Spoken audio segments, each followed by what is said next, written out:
The blood-red Arizona sun was setting when Josephine Keller rode into Tucson with nothing but a weathered saddlebag, a six-shooter, and a past she was desperately trying to outrun. The year was 1878, and the western frontier was still a place where a person could disappear, or so she hoped. Her horse, a dappled mare with more spirit than sense, trotted wearily down the dusty main street as the townsfolk eyed the newcomer with a mixture of curiosity and suspicion. "Just passing through," she muttered to herself, though the tremor in her voice betrayed the uncertainty she felt.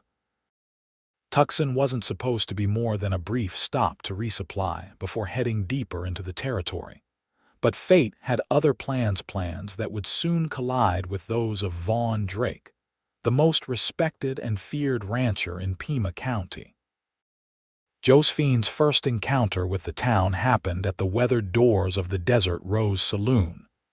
The establishment smelled of whiskey, sweat, and broken dreams, a familiar scent to anyone who'd spent time wandering the frontier. She secured her mare at the hitching post, patting the animal's neck reassuringly before straightening her riding skirt and adjusting the wide-brimmed hat that concealed most of her face. "We'll rest here tonight, Penny," she told the horse. "Then we keep moving. We always keep moving." The saloon fell quiet as she pushed through the batwing doors. Women weren't uncommon in such establishments, but women traveling alone, dressed in practical riding attire with a visible sidearm, those were rare enough to warrant attention. "What can I get for you, miss?" The barkeep called, his weathered face a map of the hard years he'd witnessed. "Whiskey," Josephine replied, placing a coin on the bar, "and information about work." A snicker rose from a table of card players to her left. "Depends on what kind of work you're looking for, sweetheart," one called out, earning guffaws from his companions. Josephine ignored them, keeping her gaze on the barkeep. "Honest work. I can ride, shoot, and keep accounts better than most men." The barkeep sized her up as he poured her drink. "Might try Drake's Crossing. The big spread north of town. Owner's been looking for someone who can handle figures. Lost his accountant to consumption last month." Before Josephine could respond, the saloon doors swung open again. The immediate hush that fell over the room told her whoever had entered commanded respect or fear, possibly both. She didn't turn around, keeping her eyes fixed on the amber liquid in her glass.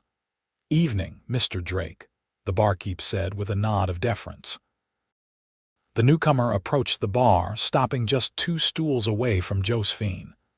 "Evening, Harry. The usual." His voice was deep, carrying the weight of authority without effort. From the corner of her eye, Josephine observed a tall man in a black Stetson, his face tanned from years under the southwestern sun. He wore no badge, but the Colt revolver at his hip looked well used and well maintained. "Passing through?" he asked, addressing her without looking directly at her. "Perhaps," she replied guardedly, "or perhaps staying if the right opportunity presents itself." This earned a slight smile from the man. Opportunities are rare out here for a woman alone. Josephine downed her whiskey in one swallow, feeling the liquid burn a path down her throat. "I make my own opportunities, Mr. Drake." Now he turned to face her fully, revealing striking blue eyes that contrasted sharply with his sun-weathered skin. He wasn't young, perhaps 40, but carried himself with the confidence of a man who owned his place in the world. "You know my name, but I don't know yours. Josephine Keller." "Well, Miss Keller," he said, tipping his hat slightly, "I understand you're looking for work that involves figures and accounts." She narrowed her eyes. "News travels fast." "It's a small town," Drake replied simply. "And I do need someone with those skills. My ranch is the largest in the territory, and the books need proper keeping." Josephine considered the man carefully. Employment would give her a reason to stay in one place for a while, perhaps long enough to lose those who might be following her. Yet something about Drake's penetrating gaze made her uneasy, as if he could see through the carefully constructed armor she'd built around herself. "I'd need to know the terms," she said cautiously. "Room and board at the ranch house, $30 a month, and the respect afforded to any man in my employ." He finished his whiskey and set the glass down. "You can ride out with me tomorrow if you're interested. I'm heading back at first light." The offer was generous, suspiciously so. "Why would you offer such terms to a stranger?" Drake's expression remained impassive. "Because strangers become neighbors out here, Miss Keller, and I've learned to judge character quickly. You have honest eyes, careful but honest." The irony of his assessment wasn't lost on her. She'd been running from the law for nearly 6 months, though the crime she'd committed in St. Louis had been one of desperation rather than malice. "I'll consider it," she replied. Drake nodded once, placed money on the bar for his drink, and turned to leave. "I'll be at the general store at sunrise. If you're there, the job is yours. If not—" He shrugged. "Safe travels." After he'd gone, the barkeep leaned across the counter. "That's the first time I've seen Vaughn Drake offer work to a drifter, let alone a female one. Must see something in you." "Or he's short-handed and desperate," Josephine countered. The barkeep shook his head. "Drake's never desperate. Man owns half the water rights in the territory and runs 5,000 head of cattle. Something about you caught his interest." Josephine didn't respond. The last thing she wanted was to catch anyone's interest. Interest led to questions. Questions led to investigation. An investigation would inevitably lead to the truth. She took a room at the modest boarding house run by a widow named Mrs. Holloway, who charged fair rates and asked few questions. Sleep came fitfully that night as Josephine weighed her options. By the time dawn broke over the eastern mountains, she'd made her decision. The general store was just opening when Josephine arrived, leading her horse. Drake was already there, his tall frame leaning against a post as he spoke with the proprietor. A wagon loaded with supplies stood nearby, and 2 ranch hands were securing the last of the purchases. Drake spotted her approach and straightened. "Miss Keller," he acknowledged with a nod. "I see you've decided to accept my offer." "For now," she qualified, "until something better comes along." A ghost of a smile played at the corners of his mouth. "Fair enough. We'll leave as soon as my men finish loading. It's about 2 hours' ride to Drake's Crossing." The journey to the ranch took them through rolling hills dotted with saguaro cacti and mesquite trees.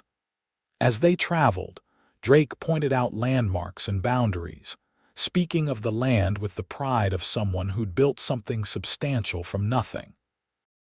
"My father claimed this land 20 years ago," he explained. "Had nothing but a wagon, a dozen cattle, and more stubbornness than sense. By the time he died, he'd established a small operation. I've expanded it since." "And your family?" Josephine asked, immediately regretting the personal nature of the question. Drake was silent for a moment. "I had a wife, Sarah. She passed 5 years ago. Fever took her and our unborn child." "I'm sorry," Josephine said quietly. "Life goes on," he replied, his tone making it clear the subject was closed. "The ranch house is just beyond that rise." Drake's Crossing was impressive by any standard. The main house was a substantial 2-story adobe structure with a wide veranda. Surrounding it were bunkhouses for the ranch hands, a large barn, corrals, and various outbuildings. In the distance, cattle grazed on the rolling grasslands that stretched toward the mountains. "It's larger than I expected," Josephine admitted as they approached. "We run one of the biggest operations between El Paso and San Diego," Drake said without boasting. 60 men work here during the busy season. The office where you'll work is in the main house." As they dismounted in front of the house, a man emerged from one of the outbuildings. He was younger than Drake, perhaps in his early 30s, with a similar build but a harder set to his features. "Victor," Drake called, "come meet our new bookkeeper." The man approached, his gait suggesting a slight limp. His eyes, the same blue as Drake's, assessed Josephine coldly. "Miss Josephine Keller, this is my younger brother, Victor Drake. He helps me run things around here." Victor didn't offer his hand. "A female bookkeeper. Another one of your charitable projects, Vaughn. Miss Keller comes highly recommended," Drake replied evenly, though Josephine noted the lie. He knew nothing about her qualifications. "By whom?" Victor challenged. "By me," Drake said firmly. "That's all that matters." The tension between the brothers was palpable. Victor gave Josephine another appraising look, this one lingering uncomfortably.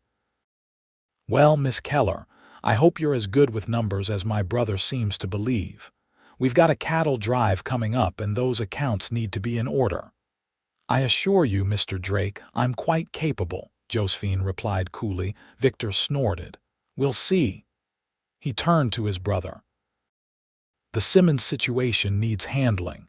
Their cattle have been grazing on our water again." "I'll ride out there tomorrow," Vaughn said. "For now, let's get Miss Keller settled." As Victor walked away, Josephine couldn't shake the feeling of unease his presence had evoked.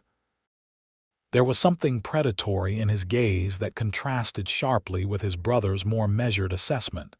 Drake seemed to sense her discomfort. Victor was thrown from a horse some years back. The injury left him with that limp and a disposition to match. He's a good man at heart, but he takes time to warm to strangers.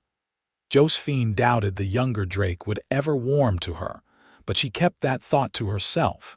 The office where she would work was a well-appointed room with large windows overlooking the sprawling ranch lands. A substantial desk dominated the space, piled high with ledgers, invoices, and correspondence. "As you can see, things have fallen into some disorder since Mr. Blackwell's passing," Drake explained. He kept most of the important information in his head, which wasn't helpful when consumption claimed him. Josephine approached the desk, already mentally cataloging how she would organize the chaos. "I'll need a few days to make sense of his system before I can be of much use." "Take whatever time you need," Drake said. "Your quarters are upstairs, third door on the right. Mrs. Garrison, our housekeeper, will show you there once you're ready. Meals are served in the dining room, breakfast at 6, dinner at noon, supper at 6 in the evening." He turned to leave but paused at the door. "Miss Keller, I should mention that while I don't pry into the past of those I employ, I do expect honesty in all present dealings. Whatever brought you to Tucson is your business, but on my ranch, I expect straightforward conduct." The statement caught her off guard. "Are you suggesting I've been dishonest, Mr. Drake?" "Not at all. I'm simply making my expectations clear." His blue eyes held hers for a moment longer than necessary. "Welcome to Drake's Crossing, Miss Keller. I hope you find what you're looking for here." With that enigmatic statement, he departed, leaving Josephine alone among the scattered papers and ledgers. She sank into the chair behind the desk, suddenly overwhelmed by the realization that she'd stopped running, at least temporarily. The question now was whether she'd stopped long enough for her past to catch up with her. The next few weeks passed in a blur of activity as Josephine immersed herself in the ranch's accounts. She discovered that while the previous bookkeeper had been meticulous in some areas, he'd neglected others entirely. More concerning were the discrepancies. She began to notice sums that didn't match, cattle counts that fluctuated unexplainably, and payments to unnamed parties. One evening, after most of the ranch had settled for the night, she was still working by lamplight when Vaughn Drake entered the office. "You're working late," he observed, setting a cup of coffee beside her. "Thank you," she said, grateful for the gesture. "And yes, there's much to organize." Drake settled into the chair across from the desk. What have you found? The directness of the question surprised her. The records are inconsistent in places. There are transactions I can't account for. Show me, he said simply. She hesitated only briefly before pulling out several ledgers and pointing to the entries that troubled her. These payments, $500 each month for the past year, have no recipient listed, no explanation. And here, the cattle count drops by nearly 100 head between these two inventories, but there's no record of sale. Drake's expression darkened as he reviewed the entries. You're certain these aren't just bookkeeping errors? The same errors occurring monthly with the same amounts? No, Josephine said firmly. Someone was siphoning money and possibly cattle from your operation, Mr. Drake. He was silent for a long moment, his fingers drumming thoughtfully on the desktop. I had suspicions about Blackwell toward the end. He started living beyond his means, new clothes, trips to Tucson more often than necessary. I attributed it to a woman, perhaps gambling. I never considered he might be stealing. It might not have been him, Josephine pointed out. Someone could have been using his poor record-keeping as cover. Drake's gaze sharpened. You have a theory. It wasn't a question, and Josephine realized she'd revealed too much of her thinking. I wouldn't presume, he interrupted. I value directness, Miss Keller. She took a deep breath. Very well. These particular entries coincide with your brother's trips to Tucson. The dates match exactly. She expected anger at the implication, but Drake merely nodded slowly. Victor has always been restless. After his accident, he became bitter. The inability to ride and work like he once did changed him. That doesn't excuse theft, Josephine said. No, it doesn't. Drake stood abruptly. I'll handle this matter personally. Thank you for bringing it to my attention. Mr. Drake, she called as he reached the door, whatever you decide to do, please be careful. Family conflicts can become dangerous quickly. He turned back, studying her with renewed interest. You speak from experience. It wasn't a question, but she answered anyway. Yes, he nodded once. Good night, Miss Keller. The following day, Victor was nowhere to be seen, and Vaughn was unusually taciturn at meals. The tension in the house was palpable, and Josephine wondered if she'd made a mistake in voicing her suspicions. When Victor finally reappeared 3 days later, his manner toward Josephine had shifted from cool disdain to outright hostility. He cornered her in the hallway outside the office, his breath carrying the sour smell of whiskey. You think you're clever, don't you? He hissed, standing too close. Coming here, digging through papers, whispering in my brother's ear. Josephine stood her ground. I'm doing the job I was hired to do, Mr. Drake. You're a meddling bitch who doesn't know her place, he snarled, grabbing her arm. Vaughn may be blind to what you are, but I see you clearly. Remove your hand, she said quietly, or I'll remove it for you. Victor laughed, the sound ugly and hollow. Big words from a woman with secrets. His grip tightened. Oh yes, I know about you, Josephine Keller, or should I say Josephine Kelly, the woman wanted for theft and murder in St. Louis. The blood drained from her face. You're mistaken. Am I? His smile was cruel. I have a friend who works for Wells Fargo. He recognized your description from a wanted poster. It's only a matter of time before others make the connection. Josephine's mind raced. She'd been careful, changing her surname slightly, altering her appearance. But it might not have been enough. What do you want? She asked, keeping her voice steady despite the fear coursing through her. Leave Drake's Crossing, Victor said. Tonight. Disappear, or I send a telegram to the authorities in St. Louis. Victor, Vaughn's voice cut through the air like a whip. He stood at the end of the hallway, his expression thunderous. Take your hands off Miss Keller. Now. Victor released her arm but didn't step back. Brother, you should hear what I've learned about your precious bookkeeper. I don't care what you think you know, Vaughn said, his tone dangerously calm as he approached. "You will treat Miss Keller with respect while she's under my roof." "She's a criminal," Victor spat. "A thief and a murderer." Josephine felt the world tilting beneath her. Her carefully constructed new life was collapsing, and there was nothing she could do to stop it. Vaughn looked at her, his blue eyes unreadable. "Is this true?" She opened her mouth to deny it, but the words wouldn't come. The lie stuck in her throat. Vaughn nodded slightly, as if her silence confirmed something he'd already suspected. "Victor, go to your room and sober up.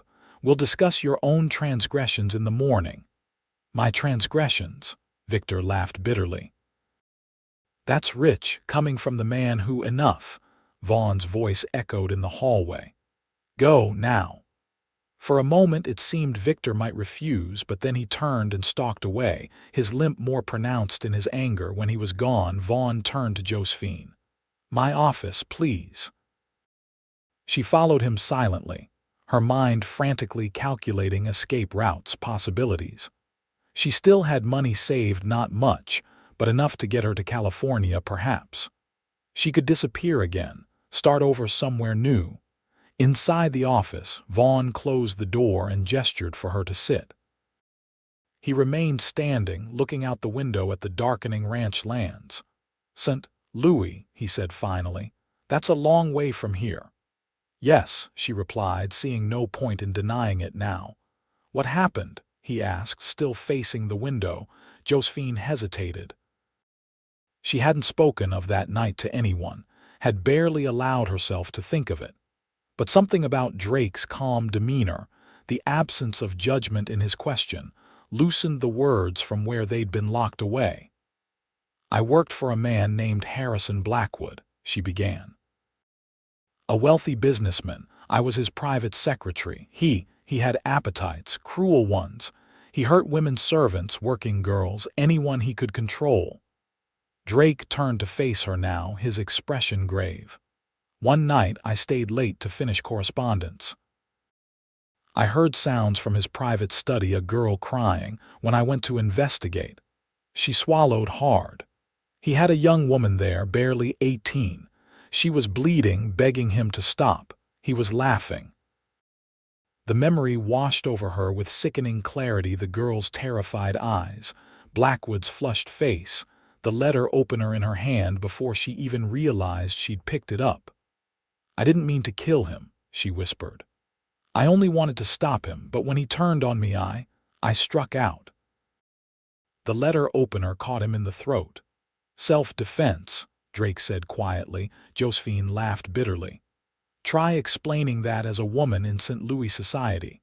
Blackwood was respected, powerful. His family would have seen me hang. The girl ran. I don't blame her. I ran too, after taking enough money from his safe to get away. That made me a thief as well as a murderess." Drake was silent for a long moment. "The man deserved worse than he got," he finally said. His reaction startled her. "You believe me?" "I've spent my life reading people, Miss Keller. You're many things, guarded, determined, occasionally stubborn, but you're not a cold-blooded killer." He moved to his desk and unlocked a drawer. "The question is, what do we do now?" She repeated, confused. Drake removed a folded paper from the drawer and handed it to her. It was a wanted poster with her likeness, not a perfect rendering, but close enough. The name read Josephine Keller, and the crimes listed matched what Victor had said. "How long have you had this?" she asked, her hands trembling slightly. "It came in the mail pouch 3 weeks ago," he admitted. "I recognized you immediately." The realization hit her like a physical blow. "You've known all this time. Why didn't you turn me in?" Drake returned to the window, his broad shoulders silhouetted against the fading light. "Because I've seen enough injustice in this world to recognize it when I see it. Because whatever happened in St. Louis, the woman I've come to know these past weeks is honorable, hardworking, and principled." "And now?" she asked, hardly daring to breathe. "Victor knows. He'll go to the authorities." Victor has his own secrets to protect, Drake said. The discrepancies you found, they're just the surface. He's been selling cattle to a rival outfit and pocketing the money for years. I've known, but couldn't prove it until you showed me the books. That's why he was gone, Josephine realized. You confronted him. Drake nodded. I gave him a choice: make restitution and straighten up, or leave the ranch for good. He chose to stay, but he's on thin ice. He won't risk exposing you when I can expose him just as easily. Relief flooded through her, but it was short-lived. Even if Victor keeps quiet, that poster is circulating. Someone else will recognize me eventually. Drake turned to face her fully. Not if Josephine Keller disappears completely. I've been trying to make her disappear, Josephine said wearily.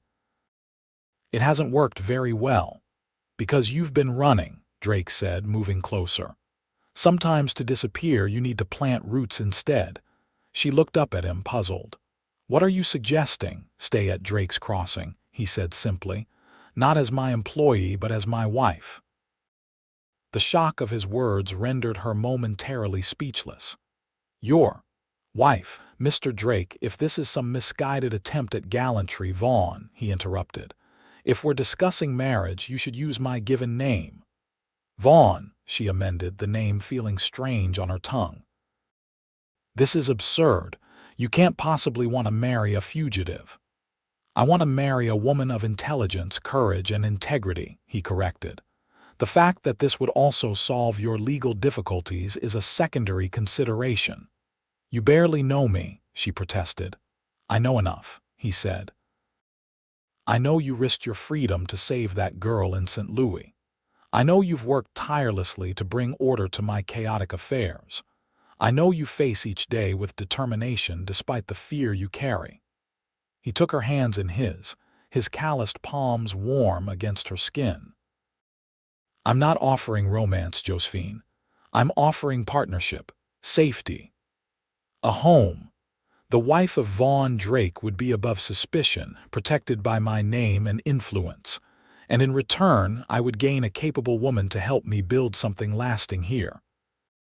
Josephine stared at their joined hands, her mind whirling with the implications of his offer. This is madness, she whispered. Perhaps, he agreed. But sometimes madness is the most sensible path forward. She withdrew her hands gently. I need time to think. Of course, he said, stepping back. Take all the time you need. The offer stands. That night, sleep eluded Josephine entirely. She paced her room, weighing her options. She could run again, but for how long? How far? The law had a long reach, and eventually her luck would run out. Or she could accept Drake's proposition, a marriage of convenience that would shield her from her past. Dawn was breaking when she made her decision. She found Drake in the stables, saddling his horse for the morning inspection of the property. I accept, she said without preamble. He turned, studying her face carefully. You're certain? No, she admitted. But I'm certain that continuing to run isn't the answer. Drake nodded once. We'll ride into town today, speak with the preacher. A small ceremony, nothing ostentatious. Victor won't approve, she pointed out. Victor doesn't have to approve, Drake replied. This is my decision. They were married 3 days later in the small church in Tucson, with only the preacher, his wife, and a handful of trusted ranch hands as witnesses. Victor refused to attend, making his disapproval clear. The ceremony was brief and utilitarian, much like their arrangement.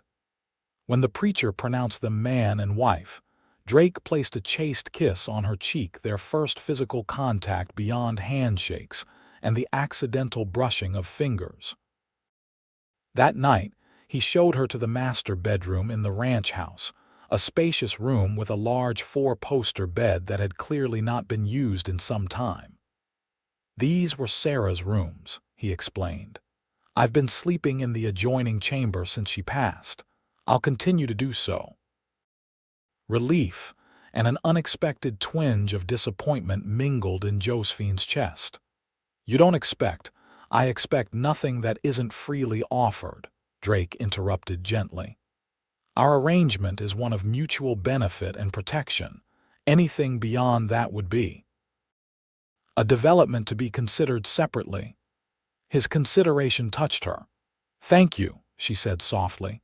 "Sleep well, Mrs. Drake," he replied, the new name hanging in the air between them as he closed the door. The transition from employee to wife brought subtle but significant changes to Josephine's position at Drake's Crossing. The ranch hands who had previously viewed her with curiosity now treated her with deference. Mrs. Garrison, the housekeeper, sought her input on household matters. Even the neighboring ranchers' wives, initially suspicious of the hastily arranged marriage, began to include her in their social calls and charitable activities. Only Victor remained coldly hostile, his resentment of her presence growing with each passing day. He took to drinking more heavily, disappearing into Tucson for days at a time, returning surly and combative. "He'll come around," Vaughn assured her after a particularly unpleasant dinner during which Victor had made thinly veiled references to her past. "I doubt that," Josephine replied. "He sees me as a threat." "You are a threat," Vaughn said matter-of-factly.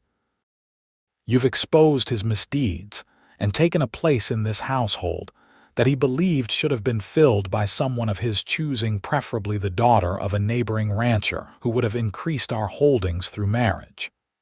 "A business arrangement," Josephine observed. "Not unlike ours."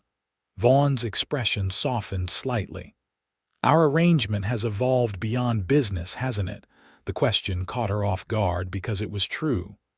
Over the 2 months since their wedding, they had fallen into a comfortable rhythm. They took breakfast together each morning, discussing the day's plans. In the evenings, they often sat in the study, Josephine reading while Vaughn reviewed correspondence. They talked easily about the ranch, local politics, books they had both read. It was a companionship neither had anticipated but which both had come to value. "Yes," she admitted, "I suppose it has." Something shifted in Vaughn's eyes, a warmth that made Josephine's breath catch. Before either could speak further, however, the sound of approaching horses interrupted the moment. Vaughn moved to the window, his body tensing immediately. Riders, 6 of them, armed. Josephine joined him, peering into the gathering dusk. The men approaching were not ranch hands returning late. Their posture was too alert, too purposeful. "Get my rifle," Vaughn instructed, his voice calm but urgent. "Then go to our room and lock the door." "What is it?" she asked, already moving toward the gun cabinet. "Not sure," he replied, "but honest men don't ride in like that after sundown." She handed him the Winchester rifle, their fingers brushing in the exchange. "Be careful," she said. He nodded once, his expression grim. "Go, now." Instead of heading upstairs, Josephine retrieved her own revolver from the office desk and positioned herself by the window in the darkened dining room, which offered a clear view of the front porch. Vaughn stepped onto the veranda as the riders pulled up, his rifle held casually but ready. "Evening, gentlemen," he called. "You're a long way from town." The leader of the group, a heavy-set man with a drooping mustache, dismounted slowly. "Vaughn Drake, that's right. I'm Marshal James Thornton from Prescott. These are my deputies." The man produced a badge from his coat pocket. "We're looking for a fugitive, a woman calling herself Josephine Keller, but whose real name is Josephine Kelly. She's wanted for theft and murder in St. Louis. We have reason to believe she's in this area." Josephine's blood ran cold. Victor, it had to be. He'd gone behind Vaughn's back to alert the authorities. "That's quite a journey from Prescott," Vaughn observed, his voice betraying nothing. "St. Louis law enforcement must be persistent." $5,000 is persistent motivation, the marshal replied. "Now, we received information that this woman has been working at your ranch as a bookkeeper." "Did you?" Vaughn's tone remained neutral. "And who provided this information?" "That's confidential," Thornton said. "We need to search your property, Mr. Drake." "Do you have a warrant, Marshal Thornton?" Vaughn asked. The marshal's expression hardened. "We're tracking a dangerous fugitive." "I don't need a warrant to. You absolutely need a warrant to search my property," Vaughn interrupted firmly. "This is private land, and I'm well within my rights to refuse entry to anyone without proper authorization." One of the deputies shifted impatiently. "We don't have time for this, Marshal. The woman could be escaping while we stand here jawing." Thornton held up a hand to silence him. "Mr. Drake, obstructing justice is a serious offense. If you're harboring a fugitive, I'm harboring my wife," Vaughn cut in sharply. "Josephine Drake, formerly Keller. We were married 2 months ago in Tucson. Preacher Collins performed the ceremony. You're welcome to verify that with him." The marshal's eyes narrowed. "Your wife?" "Yes, my wife," Vaughn confirmed. "Who, incidentally, has never set foot in St. Louis, let alone committed crimes there." From her hidden position, Josephine could see the uncertainty on Thornton's face. The revelation that the woman he sought was now married to one of the most powerful ranchers in the territory had clearly thrown him off balance. "Mr. Drake," Thornton began again, more carefully, "I understand your desire to protect your wife, but if there's any possibility, there isn't," Vaughn stated flatly. "Now, unless you have a warrant specifically naming my wife and authorizing a search of my property, I'm going to have to ask you to leave. It's been a long day, Marshal, and my wife will be wondering why I haven't come in for supper." As if on cue, the front door opened and Victor stepped onto the porch, his movements slightly unsteady from drink. "What's all this?" he asked, looking from Vaughn to the lawman. The marshal turned to the newcomer eagerly. "And you are Victor Drake. This is my brother's ranch." "Mr. Drake, we're looking for a woman named Josephine Keller, wanted for murder in St. Louis. Your brother claims she's his wife now, but we have information suggesting otherwise." Victor's gaze flicked to Vaughn, a calculating gleam in his eyes. Josephine's hand tightened on her revolver, certain that the betrayal was about to be completed. "My sister-in-law?" Victor asked, his words slightly slurred. "What kind of nonsense is this?" The apparent support from Victor seemed to surprise Vaughn as much as it did Josephine. "Your brother married a woman named Josephine Keller," the marshal clarified. "We have reason to believe she's actually Josephine Keller, a fugitive." Victor laughed, the sound surprisingly genuine. "Marshal, my brother married a respectable woman from Tucson. I was at the wedding myself. Ask anyone in town, they'll tell you the same." It was a lie Victor had pointedly refused to attend, but delivered with such conviction that even Josephine almost believed it. "So you're both claiming this woman isn't the fugitive we're seeking?" Thornton asked skeptically. "I'm claiming you're on a wild goose chase," Victor said, "and interrupting our dinner hour for nothing. Now, if you'll excuse us 1 moment," the marshal interrupted, producing a folded paper from his coat. "I have a description and a sketch of the woman we're looking for. If your sister-in-law isn't this person, you won't mind if we verify that ourselves." Vaughn's posture tensed slightly, but his voice remained steady. "As I said, Marshal, you need a warrant to. It's all right, Vaughn." Josephine stepped onto the porch, having made a swift decision. Hiding would only reinforce suspicion. She had to face this directly. The marshal's eyes widened as he took in her appearance, comparing it to the image on the wanted poster. Josephine had changed since that likeness was created. Her formerly auburn hair was now a darker brown, and the elegant clothing of a St. Louis secretary had been replaced by the practical attire of a rancher's wife. "Marshal Thornton," she greeted him calmly. "I understand you're looking for someone who resembles me." Thornton studied her intently, glancing between her face and the sketch. "Madam," he said finally, "you do bear a resemblance to our fugitive, but my wife has never been to St. Louis," Vaughn finished, moving to stand beside Josephine, his arm slipping protectively around her waist. "As I told you." The marshal folded the poster slowly. "The resemblance is remarkable. Perhaps that's why someone sent you on this wild chase," Victor suggested, surprising Josephine again with his support. "A malicious prank at my sister-in-law's expense." "Who provided your information, Marshal?" Vaughn pressed. Thornton hesitated. "A telegram from a Wells Fargo agent in Tucson. Said he recognized her from a poster that came through his office." Victor snorted. "That would be Marcus Wilson. Man's had a grudge against our family since Vaughn refused to sell him grazing land last year. He'd say anything to cause trouble." Josephine marveled at Victor's quick thinking and unexpected alliance.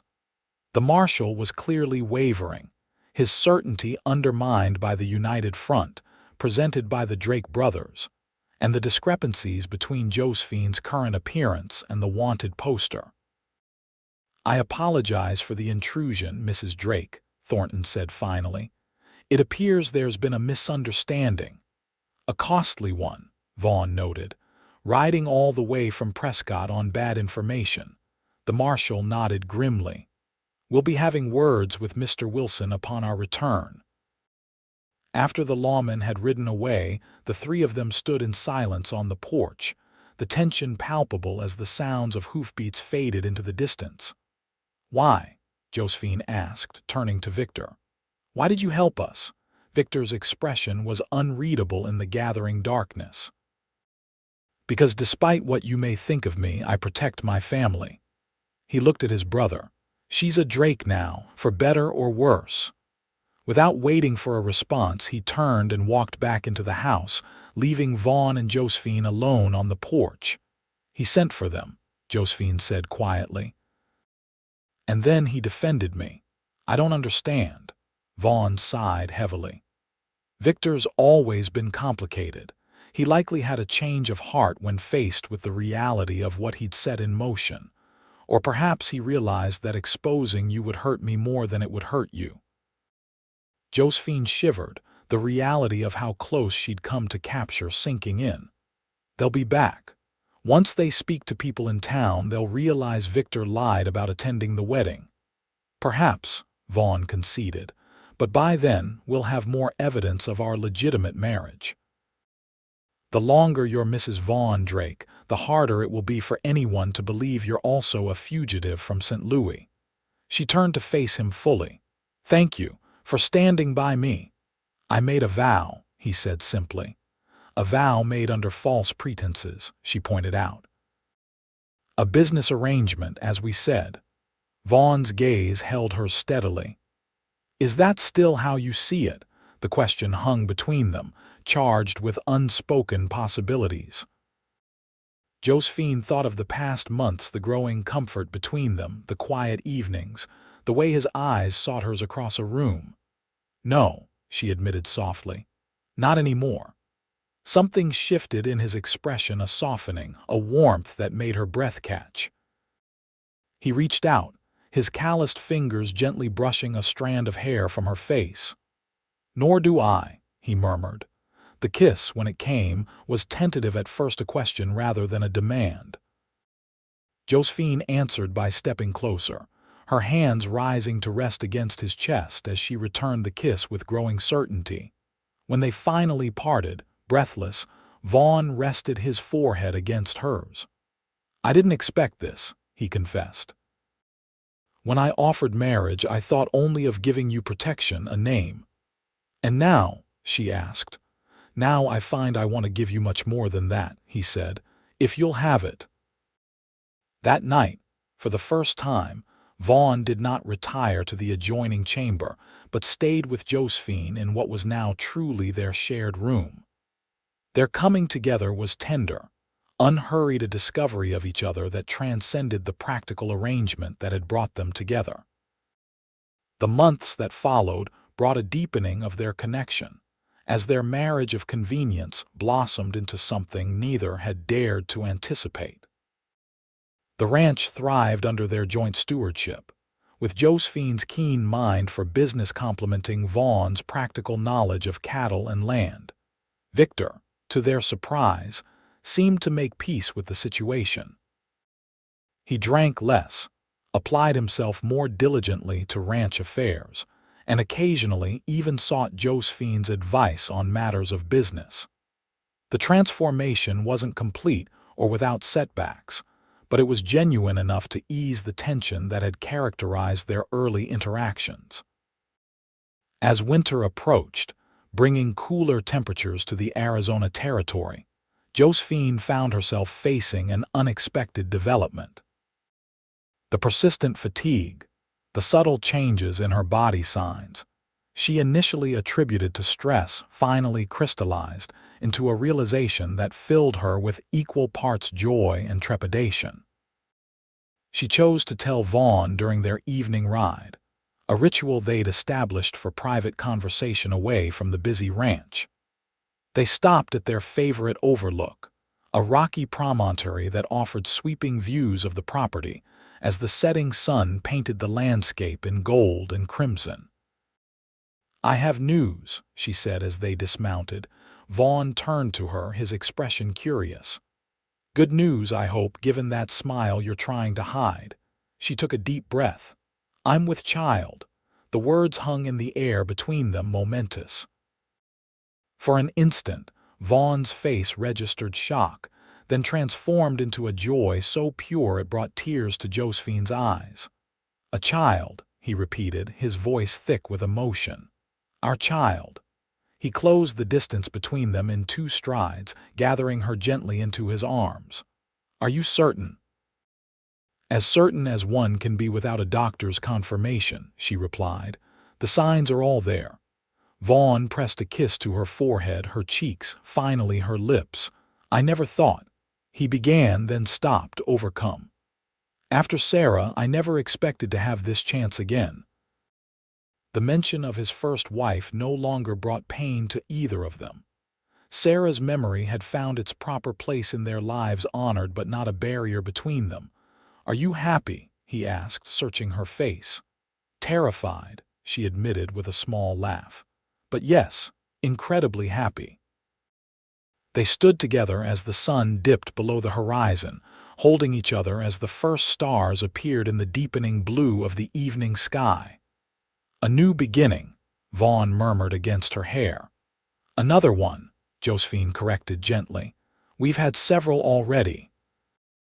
"And each better than the last," he agreed. As they mounted their horses for the ride back to the ranch house, Josephine felt a profound sense of peace settle over her. The fear that had been her constant companion since that fateful night in St. Louis had gradually receded, replaced by something she had never expected to find again: hope, belonging, love. The spring of 1879 brought the birth of their son, James Vaughn Drake, a strong, healthy boy with his father's blue eyes and his mother's determined spirit. His arrival cemented Josephine's transformation from fugitive to respected rancher's wife in the eyes of the community. Even the most persistent rumors about her past faded in the face of her obvious devotion to her husband and child. Life at Drake's Crossing settled into a rhythm dictated by the seasons, the needs of the cattle, and the growing family at its center. When James was 2, he was joined by a sister, Sarah Elizabeth, named for both Vaughn's first wife and Josephine's mother. Victor, to everyone's surprise, proved to be an attentive uncle, teaching James to ride almost as soon as the boy could walk and showing unexpected patience with Sarah's endless questions. His redemption wasn't perfect. He still had periods of restlessness and drinking, but he had found a place in their family that seemed to satisfy some long-denied need in him. It was during the summer of 1882, as they celebrated James's third birthday with a small gathering of neighboring families, that Josephine found herself watching Vaughn as he lifted their son onto his first pony. The sight of them together, Vaughn's strong hands ensuring the boy's safety, James's face alight with excitement, filled her heart to bursting. Later, as they sat on the veranda watching the sunset, the children finally asleep after the excitement of the day, Josephine turned to her husband.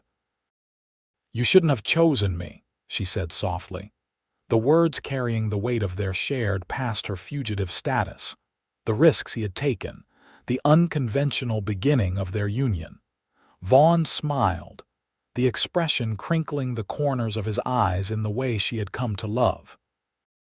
"That's why it means something that I did," he replied, taking her hand and pressing a kiss to her palm. The simple truth of it washed over her. Their choice of each other, made initially for pragmatic reasons, but transformed by love, had created everything they now cherished. "I love you," she said, the words still carrying a sense of wonder even after years of marriage. "More than I ever thought possible." "And I you," he answered, "more with each passing day."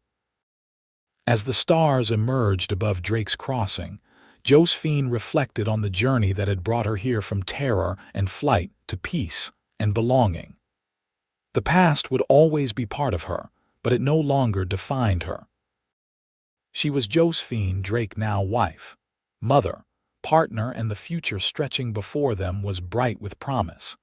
In the years that followed, Drake's Crossing grew into one of the most prosperous ranches in the Arizona territory. Under Josephine and Vaughn's joint leadership, they expanded their holdings, introduced new breeding stock, and established a reputation for fair dealing that made the Drake brand respected throughout the West. James grew into a thoughtful, capable young man who combined his father's practicality with his mother's quick intelligence. Sarah developed a passion for horses that surpassed even her Uncle Victor's, becoming one of the finest riders in the territory by the time she was 15. Victor himself underwent a gradual transformation, finding purpose in mentoring young ranch hands and eventually taking charge of the horse breeding program that became one of Drake's Crossing's most successful ventures. He never married, claiming that one Drake making a fool of himself over a woman is enough for any family. But his affection for his niece and nephew was evident to all who saw them together. As for Josephine and Vaughn, their partnership deepened with each passing year. The arrangement that had begun as a matter of expediency had blossomed into a love story that became something of a legend in the territory. How Vaughn Drake had defied convention to marry a mysterious bookkeeper, and how that unlikely union had created a dynasty. The ghosts of St. Louis never fully disappeared.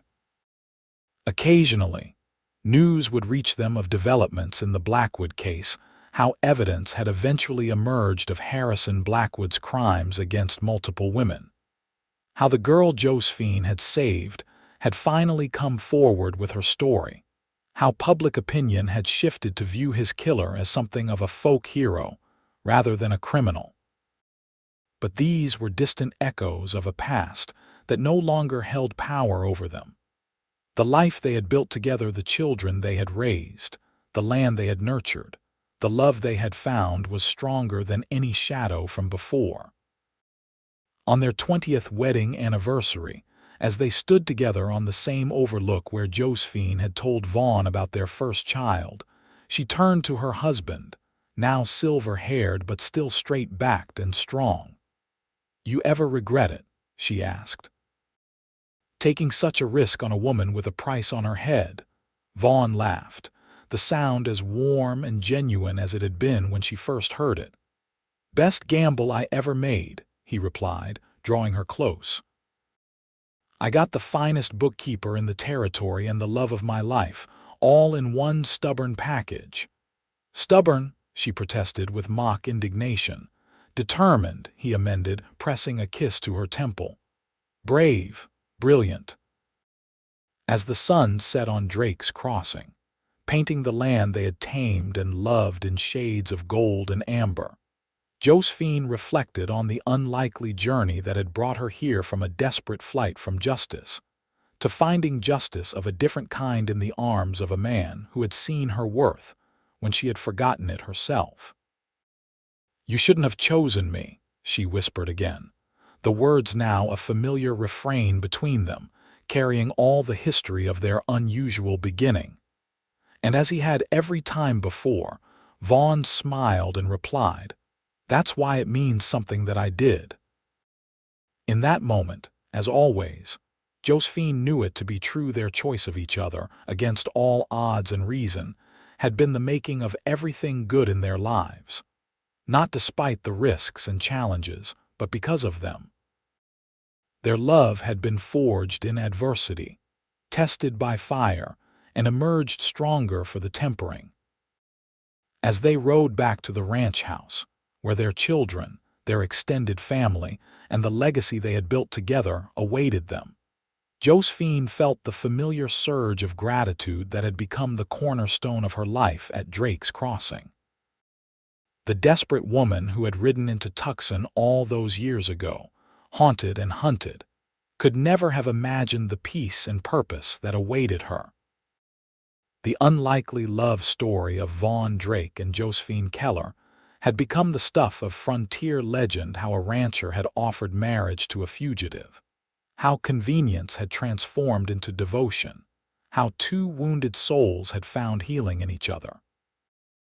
Their tale would be told and retold across the territory for generations to come, a testament to the power of choice, of second chances, of love that defies expectation and convention. And at its heart would always be that simple exchange that had defined their journey: "You shouldn't have chosen me. That's why it means something that I did."